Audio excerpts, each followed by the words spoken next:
Oh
ভঙা কৰিছে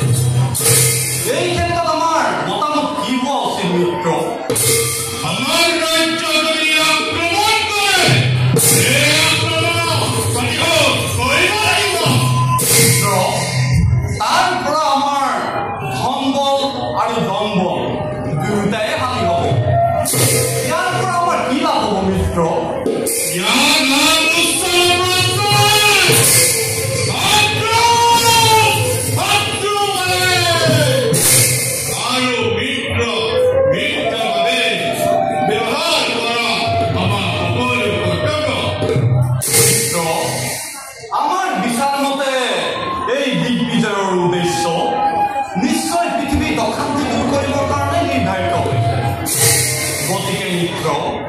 আমি হয়তো সময়ত ইয়াৰ সহায় কৰিব লাগিব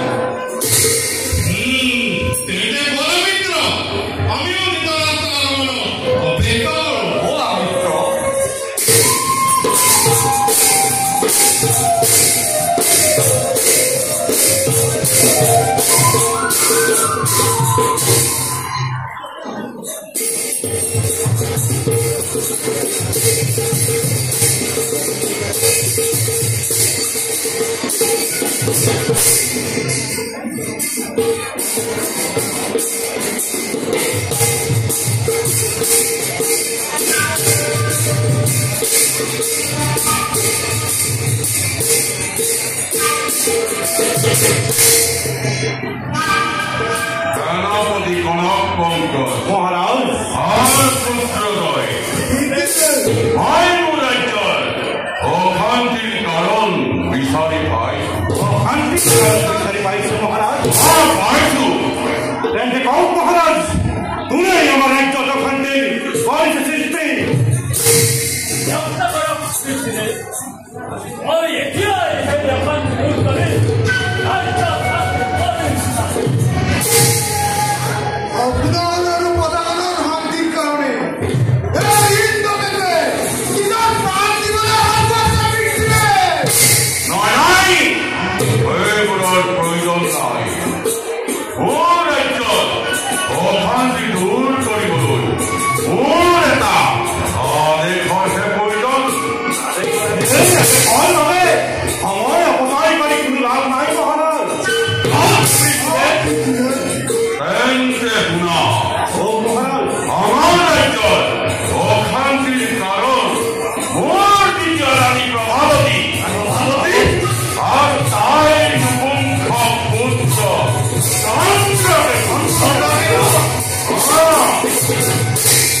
মোৰ পিতৃ দেৱাদিদেৱ মহাদেৱে ৰাজ্যৰ শান্তিৰ কাৰণে প্ৰভাৱতী আৰু চন্দ্ৰকেতু অনতিপলমে হত্যা কৰিবলৈ নিৰ্দেশ দিছে মহাৰাজ এয়া আপুনি কি কৈছে পিতৃদেৱ আমাৰ মাতৃৰ হদিশ মাহিয়াই আৰু অসমৰ পতিন চন্দ্ৰকেতু হত্যা কৰিব লাগিব ৰাজ্যৰ শান্তিৰ কাৰণে অসম্ভৱ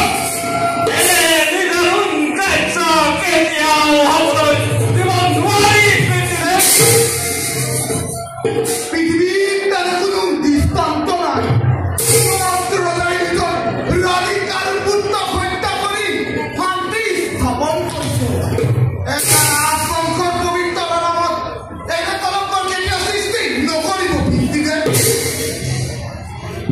ভিত্তিদেৱ আকৌ এবাৰ ভাবি চাওক মহারাজ লোকে অভুল বুলি কলেও সেনাপতি হিচাপে মই জানো আপুনি এজন সুবিবেচক গতিকে মহারাজ মহাদেৱে তেনে আদেশ কৰিলেও তেনে ধীৰৰে কাৰ্য আপুনি নকৰিব মহাৰাজ আচৰিত কথা ৰাজ্যৰ অশান্তিৰ কাৰণ বিচাৰি ত্ৰিভুৱন চলাপ কৰিলো আৰু এতিয়া যেদিন পত্নী আৰু পুত্ৰ দুখীৰ আক্ৰমণ কৰিবলগীয়া হ'ল তেন্তে কি মই নিৰৰে ভূমিকা দিব লাগে সেয়ে কিছুমান ভাল পৰামৰ্শ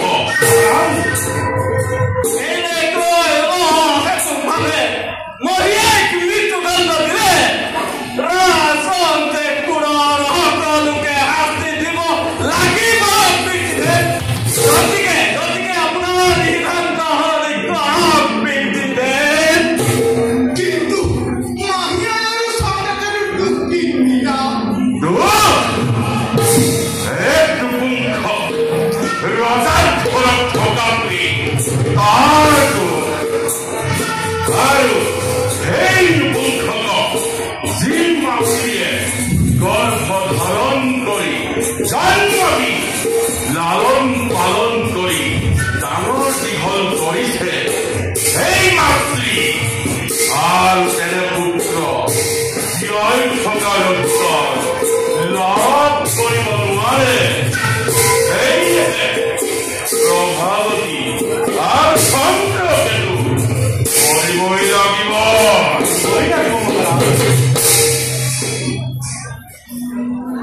God, President. Aku habis kita. এইখন ৰাজসভা ইয়াত কোনকাৰ পিতৃ কোনকাৰ মাতৃ কোনকাৰ ভাতৃ এইবোৰৰ হিচাপ নহয় ইয়াত ৰজাই ৰাজকীয় নিয়ম মানি ৰাজসভাত চলাব আৰু সেই বিষয়ৰ হক নাথাকিলে তোমালোক ইয়াৰ পৰা যাব পাৰা এই মুহূৰ্ততে নাৰী ৰাজসভালৈ মাতি আনা আপোনাৰ এই কাহিনীৰ দায়িত্ব মহাৰাজ পিতা আপুনি কি কৰিবলৈ লৈছে পিতা যি মাতৃয়ে জীয়াই থকাৰ বাহিৰে মৃত্যুৰ কথা অলপো চিন্তা কৰিব নোৱাৰে পিছতে আপোনাৰ আদেশত মৃত্যুক সামৰি ল'ব লাগিব পিতা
ৰাজ্যত অশান্তিৰ সৃষ্টি হলে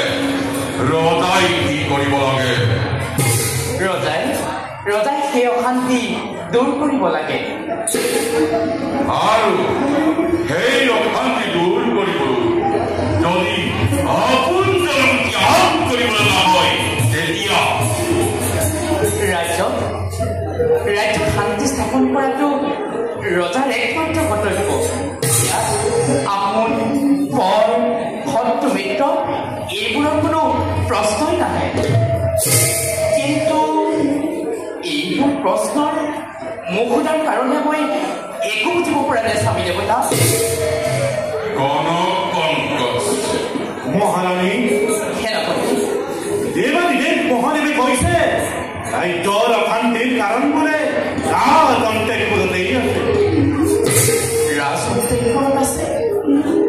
মহাৰাণী আৰু ৰাজঅন্তৰীক্ষৰ পৰা মোক এই ৰাজসভালৈ মাতি পঠোৱা হৈছে ইয়াৰ অৰ্থ এইটোৱে নেকি যে মোৰ কাৰণে এই ৰাজ্যত অশান্তিৰ সৃষ্টি হৈছে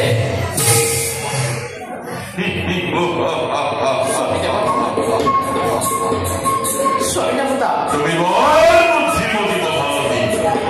যি কথা তোমাক মই ক'ব লাগিছিল সেই কথা তুমি নিজেই ব্যক্ত কৰিলা স্বামী দেৱতা মহাৰাজ এয়া মই যি শুনিছো সেয়া সঁচানে দেৱাভিজিত মহাদেৱে আমাৰ ৰাজ্যৰ শান্তিৰ কাৰণ তুমি বুলিয়ে কৈছে কিন্তু মই কৰিলো কি ৰাজপুৰত থাকি আপোনাৰ সেৱা কৰাৰ বাহিৰে মই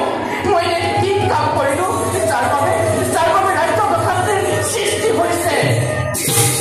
আপোনাৰ পুত্ৰ চন্দ্ৰকেতু মহাৰাণী কি কৰিলে সেই কথা জগতে জানে আৰু তাৰ বাবে যত মানে শান্তি আমাৰ ৰাজ্যত এখন ৰাজ্যত এটা নতুন সন্তান থাকিলে সেই ৰাজ্যত ৰজা প্ৰজা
ভাই বিদুৰ দিগ্বিজয়ৰ সকলো কাম সম্পন্ন হ'ল আৰু আমাৰ চুবুৰীয়া ৰাজ্যৰ ৰজাসকলক খবৰ দিয়া হ'ল হয় মহাৰাজ সকলো কাম সম্পূৰ্ণ হ'ল মৃত ৰজাসকল বিশেষকৈ গান্ধাৰ ৰজাক খবৰ দিয়া তেওঁ হয়তো আঠ পাবহি তেওঁ আঠ পালেহি যোৱা বিদুৰ তেওঁ ভাগ পৰাই লৈ আহা গান্ধাৰ ৰজাক ভাল আৰু মাংসহ হাতীটোকো লৈ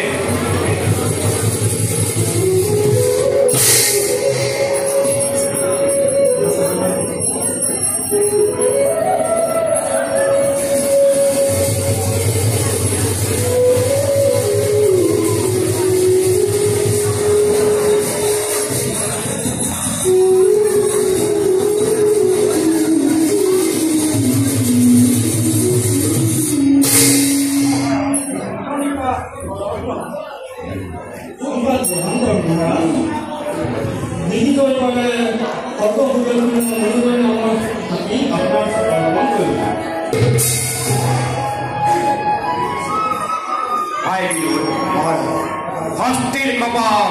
বিজয় মালা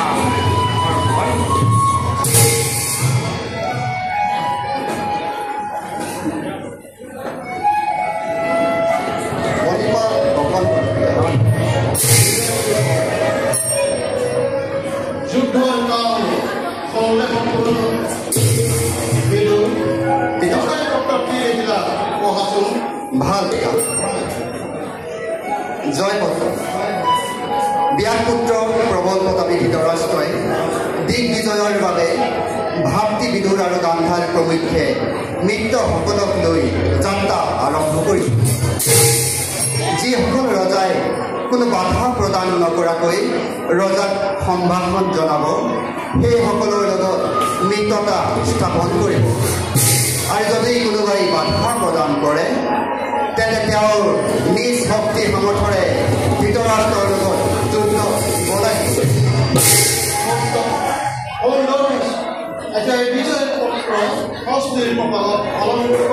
ভাল পিতা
নাৰায়ণে মুখ বৰি দিবলৈ আহে নে নাহে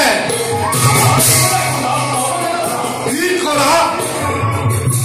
আপুনি স্বৰ্গলৈ যোৱা শুনিলে কাজ ৰূপ দেৱৰাই নাৰায়ণ পাতিব ব্ৰহ্মা ব্ৰহ্মা যুদ্ধ কাম কি কাম সেনাপতি কোনে কোনে মহাদেৱ দিব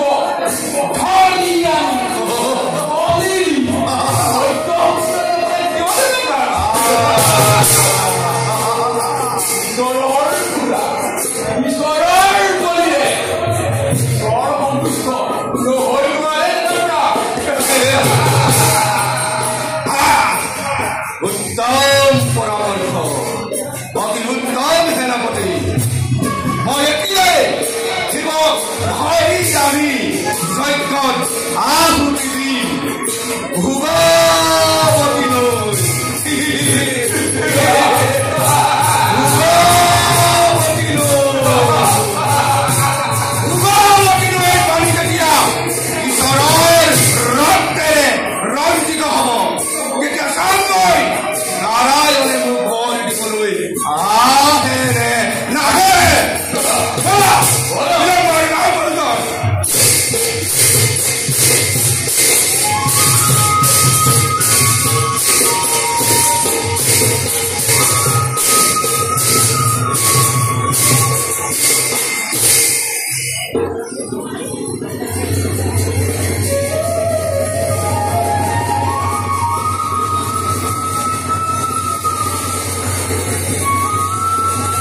তার আগে মই তোমার ব্যবস্থা করি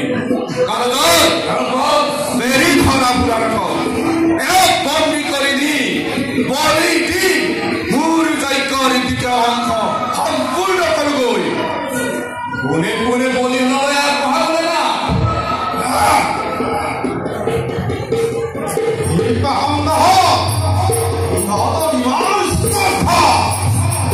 মহাদেৱৰ মহাশক্তি তহঁতে আজিও নিষ্পত্তি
Agni!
প্ৰভু কি হ'ল ভোলানাথ? সময় আৰু কি বাকী থাকিল প্ৰভু তেতিয়ালৈকে আপুনি যজ্ঞ পাতি ইমানবোৰ দেৱৰ কিবাখনক আৰু নিৰীহ প্ৰাণী যজ্ঞস্থলীত কৰি দিছে সেয়া জানো আপুনি দেখা নাই ইমান বহি জ্ঞান কথা থাকি দেৱলোকেৰি শিৱলোকলৈ গৈ আমাক অপদস্থ কৰিলে ইয়াৰ এটা উচিত ব্যৱস্থা নহ'লে সৃষ্টি ৰক্ষা নকৰে প্ৰভু এইবাৰ কি বিকল মূৰ্তি ধাৰণ কৰে সেয়া কোনে জানে মই সকলো বুজিছোঁ ভোলানাথ পাপী দৈত্যৰ মৃত্যুবান মই ৰচনা কৰোঁ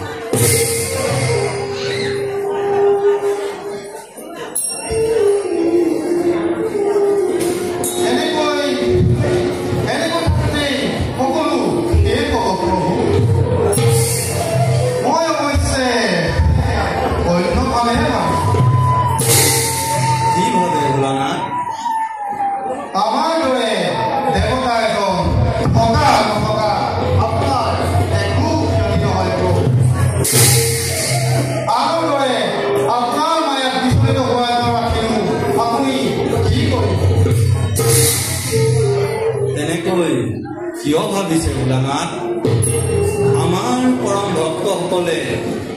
আপোনাৰ আৰু আমাৰ মাজত কোনো ভেদ নেদেখে দেখা হ'লে কেতিয়াও নাগালেহেঁতেন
আবদ্ধ কৰি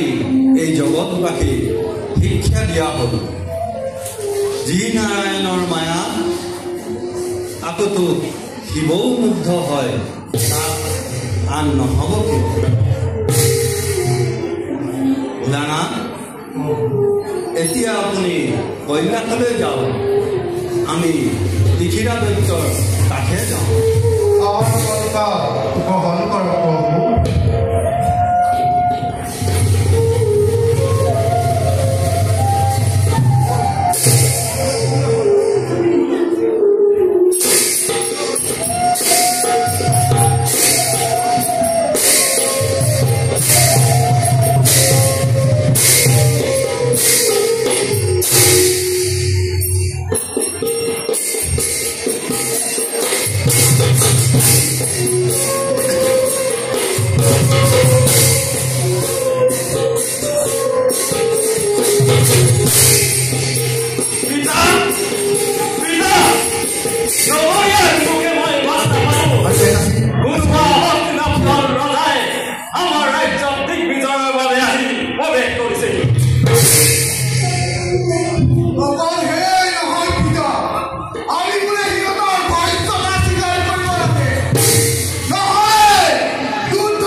নাই মহাৰাজ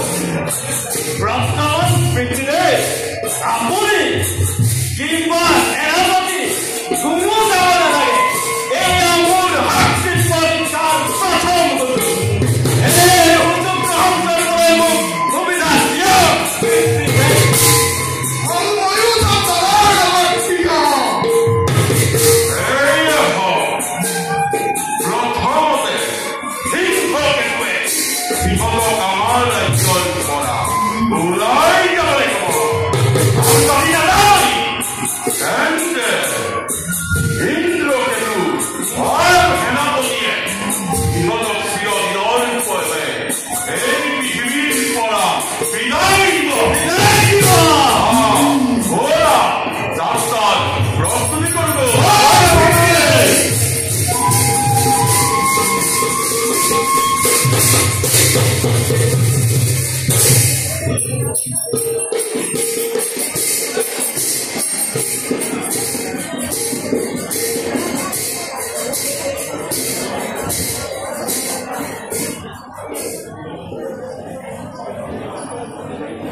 আৰ মূল হৰিহৰ কৰা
দেখিৰা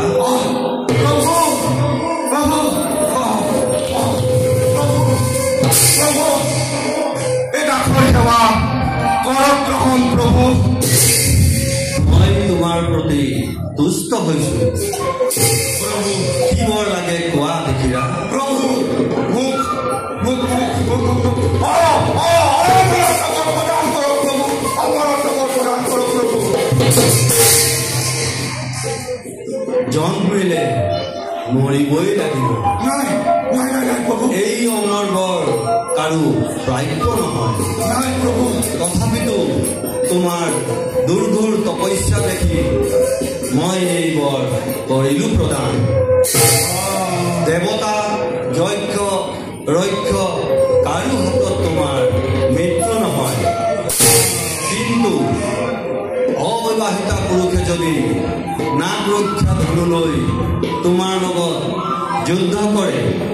তেন্তে তোমাৰ মৃত্যু অনিবাৰ্য এতিয়া যোৱা নাক ৰক্ষা কৰি নিৰ্মাণ কৰি পাতালত মুখেৰে বসবাস কৰাটো ভাল প্ৰভু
দিয়া দিয়া বেটা দিয়া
বাসা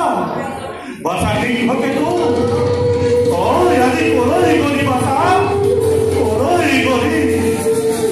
তোর মৃত্যুর বাতরি হলি আজি মহারাজ কেলে কই থাকবো বাসা কেলে কই থাকিব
প্রথমে সিংহকেতুর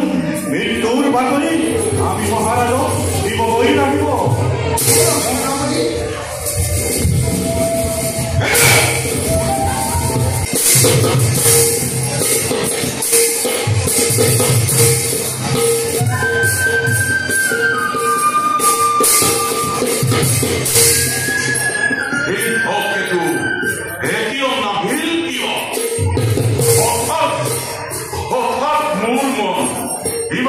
চঞ্চল হৈ পৰিছে কিয়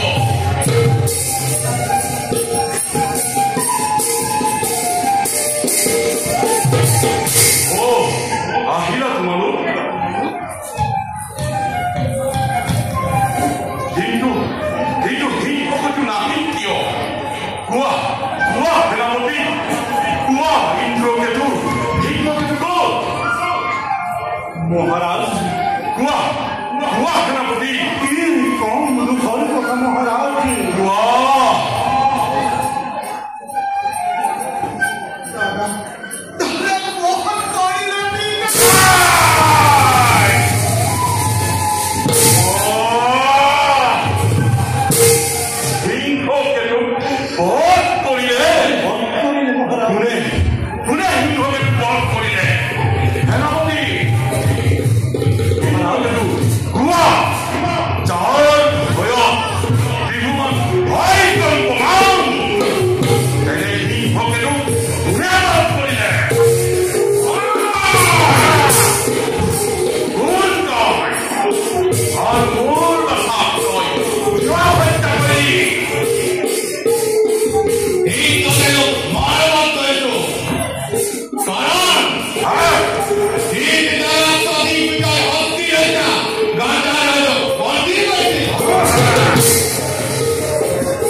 ভাই বিনোদ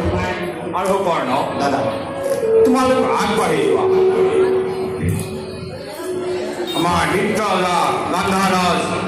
আৰু অন্যলোকৰ কোনো বাৰ্তা পোৱা নাই সঁচা কথা দাদা তেওঁলোক নিশ্চয় বিপদত পৰিব পাৰে মহাৰাজ এতিয়া সময় নষ্ট কৰি একো লাভ নাই আগবাঢ়ি যোৱাই ভাল ব'লা আগবাঢ়ি যোৱাৰ কোনো প্ৰয়োজন নাই আমি নিজেই আহিছো তোমাৰ মাৰ সৈতে কোন তোমালোক যাৰ ৰাজ্যত তোমালোকে অত্যাচাৰ কৰিছে আৰম্ভ যাৰ জ্যেষ্ঠ পুত্ৰ নিৰ্মলভাৱে হত্যা কৰাইছা সেই মহাবলী গজলে বলিষ্ঠ পুত্ৰ ঈদ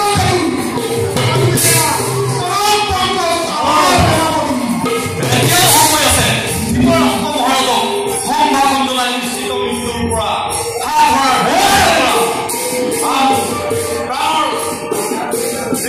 গজকাকুৰ ওচৰত প্ৰাণ ভিক্ষা খুজিলে নিশ্চয় তোমালোকক ক্ষমা কৰি দিব তেওঁলোকৰ লগত তৰ্ক কৰি লাভ নাই এই দুৰ্গতি জমৰ লগৰীয়া কথা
মোৰ পুত্ৰ হত্যা কৰিলি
এতিয়াও দিগ্বিজয় সম্পূৰ্ণ হোৱা নাই মহাৰাজ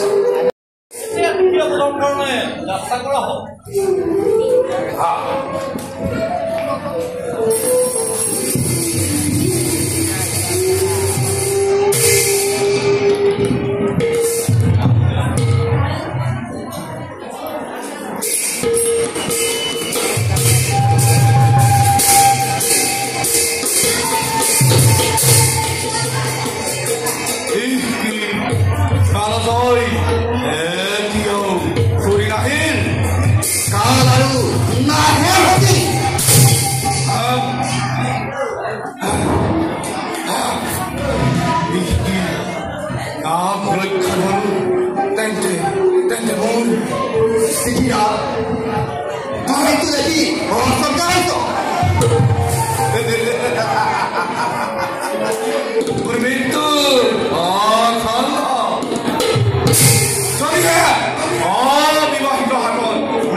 মহাৰাজ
Sorry, নহয় দাদা